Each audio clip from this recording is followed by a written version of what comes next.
ക്ഷേത്രങ്ങളിൽ ഭക്തരെ നിയന്ത്രിക്കാനായി ബൗൺസർമാരെ ഉപയോഗിക്കരുതെന്ന ഹൈക്കോടതിയുടെ കർശന നിർദ്ദേശം. തൃപ്പൂണിത്തുറ പൂർണ്ണത്രയീശ ക്ഷേത്രോത്സവത്തിനിടെ ബൗൺസർമാർ തിരക്ക് നിയന്ത്രിച്ചത് ദൗർഭാഗ്യകരമാണ്. സമാന സംഭവങ്ങൾ ആവർത്തിക്കരുതെന്നും വ്യക്തമാക്കിയ ഹൈക്കോടതി ഹർജി തീർപ്പാക്കി. മുജിതബയുണ്ട് വിവരങ്ങൾ നൽകാനായി. മുജിതബ, വിശദാംശങ്ങൾ.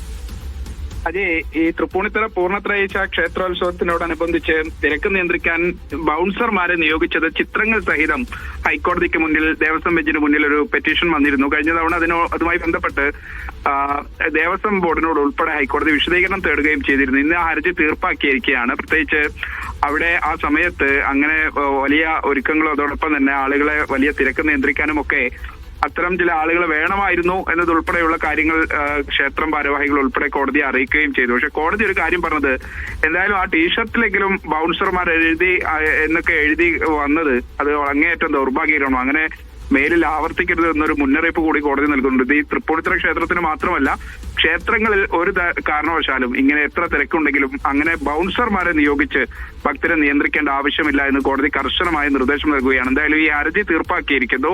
പ്രത്യേകിച്ച് ഈ സംഭവം തന്നെ ദൗർഭാഗ്യകരമാണെന്ന് രേഖപ്പെടുത്തിയ കോടതി മേലിൽ സമാന സംഭവങ്ങൾ ഒരു ക്ഷേത്രത്തിലും പാടില്ല എന്ന് കർശനമായ ഒരു താക്കീത് കൂടി നൽകുകയാണ്. അജി, ശരി, ഉചിതപ്പയാണ് വിവരങ്ങൾ നൽകിയത്. കൊച്ചിയിൽ.